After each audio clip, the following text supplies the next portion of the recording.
I want to hear what Ben has to say. He made the sweatiest Waltz clip. The debut of Minnesota Governor Tim Walz on the national stage, and we saw Kamala Harris introduce him. So obviously, very, very high energy event. Kamala Harris is bringing out gigantic crowds. Democrats are, in fact, enthused. They brought out Josh Shapiro for a little bit of a consolation run. He yelled a bit. I don't get it. Like, why is he writing for Josh Shapiro? Why is he wet? That's my first question. My first question is, why is he wet?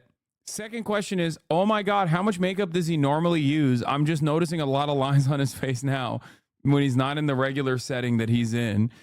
And last but not least, why the fuck are these guys acting like they, one, really love Joe Biden and were mad that he was swapped out, and two, really love Josh Shapiro and are mad that the Democrats didn't go with Josh Shapiro? There is no better example. There is no better example that the Dems did a good thing again than all of the Republicans collectively being like, well, I sure think you guys are anti-Semitic for not going with Josh Shapiro. And his voice broke, and he talks a little bit about being Jewish, which gave Democrats cover to ignore the fact that the explicit reason they did not pick him is because he's a Jew. And then Kamala Harris did an entire speech in which she really didn't talk about politics very much. My favorite thing that I already see happening on the timeline is Republicans who are the best at cry bullying turning around. You know what? Let me finish this Ben Shapiro video, and then we'll get to the couch fucking joke that Tim Walz made, okay? Because they're mad, okay? Obviously, Republicans are always mad, but they're extra mad now. But we're going to get to that in a second. It was just mostly about unity. She actually tried to channel Barack Obama / 2008, circa 2008. She was talking about red states and blue states. She was talking about how she was going to govern for all Americans. And then she gave you the background on Tim Walz. And apparently, according to Kamala Harris, the relevant stuff about Tim Walz is not that he presided over the burning down of Minneapolis and, in his own words, abjectly failed to stop that from happening. It's not that he has praised socialism. It's not that he's blown out the budget to the tune of a 40% increase in the last year. It's not that he has presided over extraordinary fraud in the state of Minnesota. Of course, you wouldn't expect her to say any of those things. If you go back far enough, he was a high school football coach. And don't you know, he's a teacher and a high school football. He's basically Mr. Feeney, but more athletic. He's like Ed Asner, avuncular, moderate, just one of the boys. You know, a guy who can crack a beer and can shoot a rifle, but is also really, really in favor of gun control and transing the kids. That's basically the pitch. Bro, he's mad that Walz is too good. In favor of Tim Walz. So she does this routine. These rallies are incredibly well choreographed. I will say that. They are very well choreographed. She calls for a chant, and a chant goes up. First Democratic rally I've seen for a while where people start actually cheering USA. And why are they cheering USA? Because she says, what an amazing country this is. What an incredible country where a person like me. I like that Ben Shapiro is mad that, like, America is a country where, like, you can be middle class, like, single, like, born into a single mother family, like, raised by a single mom, and, like, one day run for president as, like, a black Indian woman. And that is, like, the reason why Ben doesn't like America. It's the one thing. It's the one thing he hates about America. He's like, I wish America wouldn't allow those sorts of things. So he's just, like, upset. Okay. Middle-class person, or Tim Walz, middle-class person, can become the president and vice president of the United States. Now, I agree with that. But she doesn't agree with that. She believes that America is systemically racist. So does Tim Walz. Tim Walz said back in 2000. You know, those two things can still coexist, right? Like, systemic racism can still exist, and people from marginalized backgrounds can still thrive in the country. It's like some of the best aspects of America and some of the worst aspects of America. That's also the reason why you love America, because of the second thing. You love America because of systemic racism that you routinely deny even exists, and you get paid a lot of money to do that denial. 2020, that he believes that those riots were a reflection of the great evil that America represented. And yet here they are doing the unity routine. And that's what is so false about all of this is this idea that these folks are real reminders of what brings us together, that what they are really interested in more than anything else is governing for all Americans. They are radically to the left. This is why the Trump campaign has a moral obligation to remind the American people that these people are radically to the left. I need Ben Shapiro to explain to me policies such as paid family leave and medical leave, and policies such as free breakfast and lunch programs for all school children in public schools are actually somehow magically harming Republicans. Like, is he claiming that these policies actually are written in a way where, like, if you're like a Republican, if you're like a Ben Shapiro viewer as a school kid, you don't get the free lunch? Is that what he's saying? He's against free lunch? Kids from hunger. Wouldn't it make sense to strengthen food stamps and have school lunch be free since some kids are in school lunch debt? Well, I mean, if you are a parent, school lunches are not going to solve the problem of child hunger at any serious level. If there is a problem of children actually... That's wrong. That is literally wrong. You're just wrong. Okay? You're so wrong. Oh my God.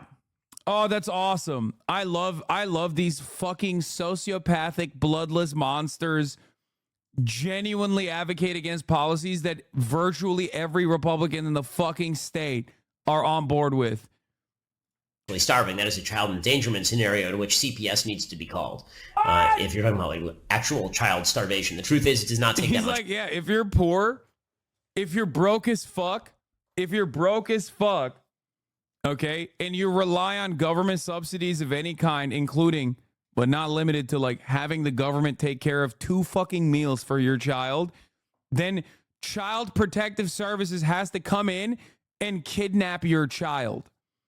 Please, dude. This is what I always mean. This is why it's so good when you actually do progressive economic policies, because these fucking bloodless monsters, these bloodless sociopathic monsters have to explain their worldview. And when they do that, you can just literally fucking show the world what they think. Okay? You can show the world what they think. No Republican with a child who's going to fucking school is going to hear that and go, yeah, no, I actually think that's a good idea. Okay? I'm telling you, that's weirdo behavior, dog. That's weirdo behavior. Don't let them run the fucking table on issues that they have already successfully captured the American audience on. Force them to openly explain away their psychopathic, bloodthirsty, bloodless, soulless, sociopathic worldview. Much money to feed a child. I know I have 3 of them. You should be feeding your child before you feed yourself. It's that simple. There's a much deeper problem at work than school lunches if kids are legitimately starving. That is uniquely psychotic. Bro, that's great. That's great. That's his policy, dude. That's his policy solution. Hey, parents, we're going to kidnap your fucking children, dude. Small government, by the way. I love small government. Hey, man, are you too broke? Are you broke? Do you not have a fucking multi-gorillion dollar media company like I do, where I just chirp about dumb shit all day? Then you should fucking have your children be kidnapped. Great take, man. Great fucking take, man. That's awesome, dude. Thank you. Let's continue with Ben Shapiro. I want to see what else he has to say. Okay, so that's all the intro to Tim Walz. Then Tim Walz gets up, and he's quite good. I mean, let's just be frank about this. Tim Walz gives a speech, and the speech is avuncular, and it's charming. He's smiling the whole time. He doesn't look uncomfortable smiling. He attacks J.D. Vance. He attacks Donald Trump, of course. The lowest point of the speech is his attempt to signal to his base that he'll take the gloves off with J.D. Vance. He makes some sort of dumb joke about J.D. Vance getting up off the couch, which is supposed to be a joke about a meme that was going around the internet about a false passage that... From the people that brought to you, Barack Obama is a Muslim Kenyan terrorist, okay? And basically ran with that, by the way, and voted for a guy who repeated those insane racist conspiracies, is going to be the cry-bullying, okay? Oh, my God. I love the cry-bullying coming from the Republican Party. They, on a daily basis, lie about everything. Their policy positions are built on top of hysterical lies, oftentimes racist, vitriolic sentiment. Okay? Hysterically racist, vitriolic sentiment. But then beyond that, they also lie about all manner of different things. This is the party that said Paul Pelosi was gay lovers with David DePipe, okay, who broke into Nancy Pelosi's house and tried to fucking kill Paul Pelosi and kidnap him. They very much ran with that, okay? They did. Now, they might have been right on that. I'm sorry. I'm going to stop. I'm going to stop doing that. I'm going to stop saying that David DePipe and Paul Pelosi were in a gay relationship. I'm going to stop doing that, okay? But like these guys who regularly lie all the fucking time about every single thing, now they're going to turn around and be like, JD Vance never fucked the couch. And it's really messed up that Tim Walz actually brought up the couch thing. It doesn't exist in Hillbilly Elegy. Supposedly, J.D. Vance having some sort of sexual relationship with the couch is really stupid, but it's become a Democrat meme, and now you've got the vice presidential contender who's actually throwing that out there in public. Wink, not he even stopped and said, you can see what I'm doing there. And that's the... Here's the video, by the way. Let's roll the clip. I got to tell you, I can't wait to debate the guy. That is, if he's willing to get off the couch and show up. So, you see what I did there? He's such a dad, bro. That is such a... Dude, he has the vibes. Sorry, it puts a smile on my face because it's like a lot of old head Hasanabi fans know I love that classic like dad joke. I love classic dad jokes because of that Applebee's TikTok. Yeah, like the fucking... I guess they let anybody in here. Like he had that locked in the chamber, dude. You can tell. Look at his face. He had that locked in the fucking chamber. So the Democrats are using Twitter talking points too. No, dog. He knows JD Vance didn't fuck a couch. Okay. He's joking. There's a difference between that and then some dude seriously being like, he's a Somali. He genuinely changed the flag of Minnesota to look like the Somali flag. What the fuck are you saying? You understand that there's a difference between him being like, see what I did there? Like a double entendre, also known as a joke, versus Republicans being like, Kamala Harris is literally not black. Saw a couple tweets on the timeline of them being like absolutely nutty. Number one from the Majority Report. Slandering someone based on a shitpost is indeed propagating misinformation and is very bad behavior. And this is very bad story. Instead of Republicans are complaining story, if I made a concerted effort. And this guy turned around and did. I've seen the video. At Tim Walz fucks the top of the standard issue orange traffic cone. Raw dog. Crazy thing about it, he's like freely suspended over top of it. The base of the cone is supporting all of his weight. Doesn't make any sense, but it's impressive. Yes, he was trying to make a joke. This is a conservative man attempting to make a joke. Anyway, here's you slandering someone based on a shitpost. Meet Dee Dee Duffy, a preschool teacher in Cape Coral, Florida. She says teaches her students that if they don't like the parents, they can find another family. She also teaches them to be gay. Yeah. This right here goes from coworker conversations to like, oh, ew, we got to avoid this guy at the place of business. Possibly an HR violation. Okay? You know what I'm talking about? That's one of my favorite fucking TikTok, TikTok popularized sentiments is like, oh, this is a coworker type song. Or this is, I love that. The other thing that Osita actually put forward pretty well was this. So this is slandering someone based on a shitpost, indeed propagating misinformation and really bad behavior. And it would be a this is very bad story instead of Republicans are complaining story. If I made a concerted effort to go on TV and imply Governor Walz fucked a traffic cone. Yes, I know that you're a prude who can't take a joke if you point out that telling lies about a public figure fucking inanimate objects is bad and juvenile. And it's such a fun trick because the public figure can't defend against it without elevating it and debasing themselves. All the misinformation reporters can go fuck traffic cones.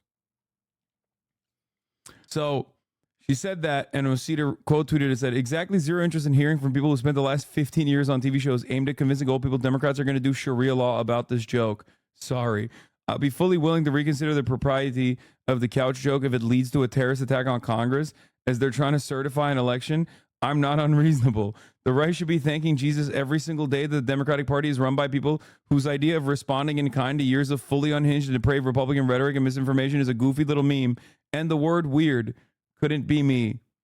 Yeah. Meanwhile, Stephen Miller is saying under the Harris-Walz plan, they're going to turn the entire Midwest into Mogadishu. So that is a perfect representation of like how unimaginably unhinged the right is on a daily fucking basis. This is exactly like when they tried to turn around and say that calling Trump Hitler is the reason why he got shot by a registered Republican, mind you. Democrats are pussies. I wish they would be more aggressive in their fucking language, dude. What are you talking about? The whole idea here. Meanwhile, don't worry, he's bringing Americans together. Now, at no point were the challenges that actually face the country ever brought up. The challenges, apparently, according to Kamala Harris and Tim Walz, the big challenges are that Obamacare might get repealed. That's like the big challenge. The big challenge is that Donald Trump might ban abortion, which, of course, he has said he is not going to do and has no interest in doing. Yeah, that's crazy because, like, Donald Trump has always been so honest about his policy positions.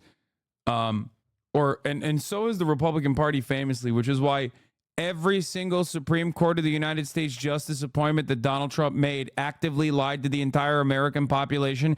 And the Congressional Senate, the Senate Judiciary Committee, when they claimed that they would not overturn Roe v. Wade and that it was a super precedent. Okay? That's right.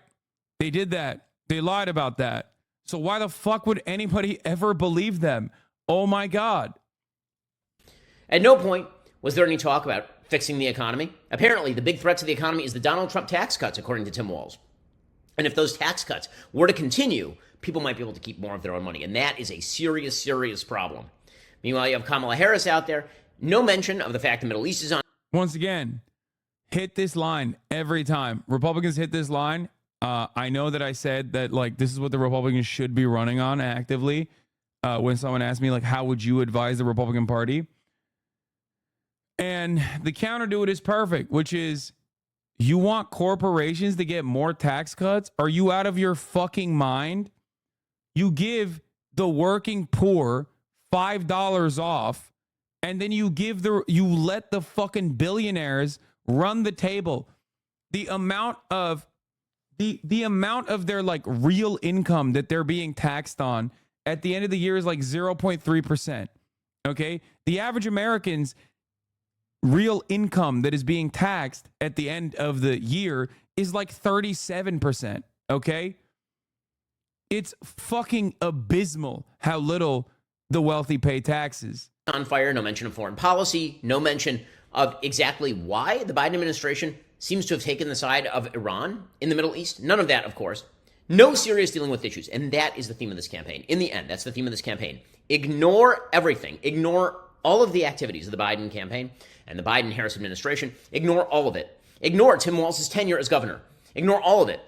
They are casting a TV show. And in this TV show, you have the very charming Kamala Harris, who apparently is filled with joy. That's the other thing that we learned.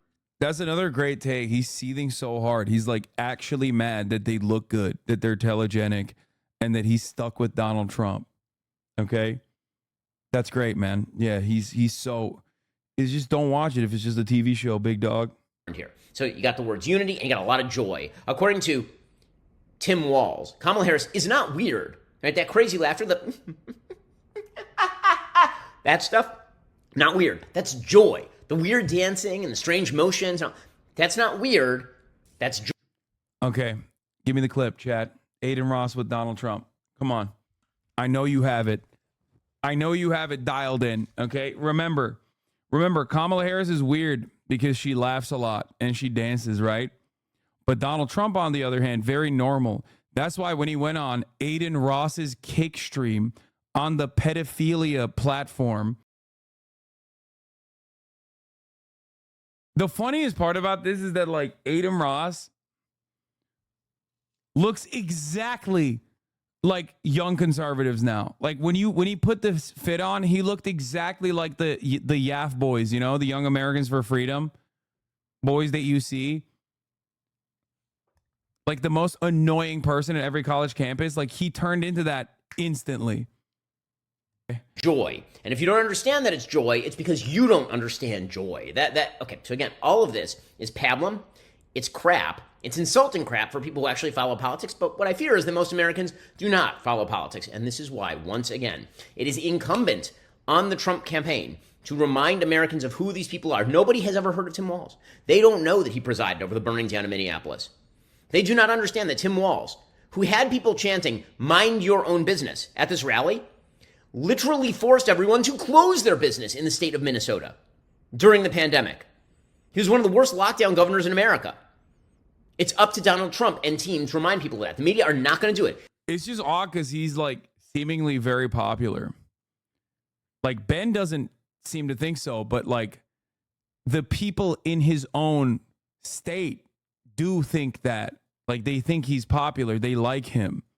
So I don't really understand. Like, how about you mind your own fucking business, bitch? What do you mean? People sure do know who Tim Walz is now. Tim Walz's first favorably numbers are plus 13 for the record. Like after he got unveiled, I believe the campaign also personally fucking dumped another 10 million. Conservatives like I will complain that the media are not doing their job. Of course they're not doing their job. Because what we think their job is, to do journalism, is not what they think their job is, which is to provide cover for Kamala Harris and Tim Walz long enough that they enter the White House. So let's not make a mistake about this. The Tim Walz pick, it's going to have a lot of vulnerabilities that Trump can attack, but Trump has to do the attacking. There's certainly enthusiasm. There's certainly talent on the left side of the aisle. People forget that Kamala Harris on the stump can be quite good. We've seen so many clips of her being a weirdo that it's easy to forget that she actually got ahead in politics by being pretty good on the stump, at least from 2019 on or so. She hasn't met the road yet. The rubber has not met the road. She's not been asked a tough question. But Republicans are going to have to do that. I don't want to open my YouTube and see 100 Kamala Harris, Tim Walz ads. The Trump campaign needs to be dumping hundreds of millions of dollars into introducing the Harris-Walz. How the fuck do you not have... dude, why is he so sweaty? He's so wet and mad. It's weird. Radical duo.